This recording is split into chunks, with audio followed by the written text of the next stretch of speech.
ওই যে দুষ্কৃতিকারী তাদেরকে তাড়াতে হবে এই দেশ থেকে, তাদের অপরাজনীতি থেকে বিদায় করতে হবে। আজকে এই যোগদান হবে আমার জীবনের আরেকটা অধ্যায়। জাতীয়তাবাদী দলে বিশ্বাস করে আজকের যাত্রা হবে এই দলকে দুর্নীতি মুক্ত রাখা, যে কোনো ধরনের ভালো কাজের সাথে আমার বাকি জীবন পথ চলা। আমি সবাইকে, যারা এখানে নেতৃবৃন্দ আছেন, সবাইকে বলতে চাই নারায়ণগঞ্জের অনেক নেতা কর্মী এখানে উপস্থিত হয়েছেন, সবাইকে নিয়ে কাজ করবো ইনশাআল্লাহ। এবং শহীদ প্রেসিডেন্ট জিয়াউর রহমানের আদর্শ এবং দেশমাতা বেগম খালেদা জিয়ার যে নির্দেশনা এবং ভারপ্রাপ্ত চেয়ারম্যান তারেক রহমানের তারুণ্যের নেতৃত্ব, তার নির্দেশনায় কাজ করব সবাইকে নিয়ে।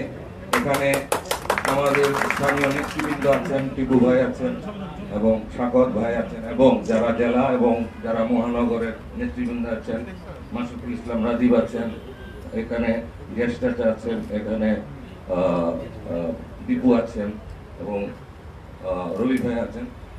সবাইকে নিয়ে আমরা একসাথে কাজ করতে চাই। আমাদেরকে আপনারা যারা সিনিয়র আছেন, আপনারা আমাদেরকে নির্দেশ দিবেন, নির্দেশনা দিবেন। আপনারা যেই সমস্ত বিচার বিবেচনায় আপনারা আমাদেরকে বলবেন, আমরা আপনাদের সাথে ঐক্যবদ্ধভাবে কাজ করব, আপনাদের অধীনে থেকেই কাজ করব।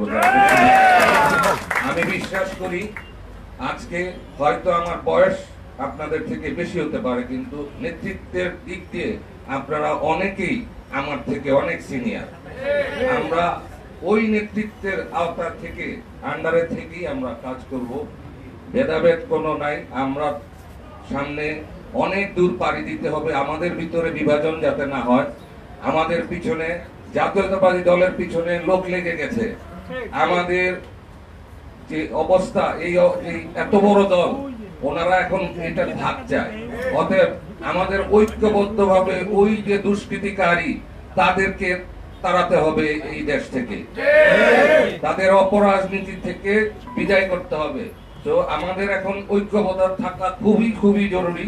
সেই দিকে আমরা ঐক্যবদ্ধ থাকি। এবং আমি আবারও সবাইকে ধন্যবাদ জানাই এবং আজকের প্রধান অতিথি রুহুল ভাইকে আমি ধন্যবাদ জানাই যে উনি আমাকে এই জায়গাটুকু করে দিয়েছেন, যে আজকে উনি ওনাদের যে সময় ওনারা দিয়েছেন, ওনাদের অত্যন্ত গুরুত্বপূর্ণ সময় উনি আমাদেরকে দিয়েছেন। আমরা নারায়ণগঞ্জবাসী আপনাদের প্রতি কৃতজ্ঞ, এবং আমি নিজেও আপনাদের প্রতি কৃতজ্ঞ যে আজকে আপনারা আমাকে সদস্য হিসাবে গ্রহণ করতে যাচ্ছেন। আমি সবার কাছে দোয়া চাই এবং আমার জন্য দোয়া করবেন প্লিজ। Thank you. বাংলাদেশ জিন্দাবাদ।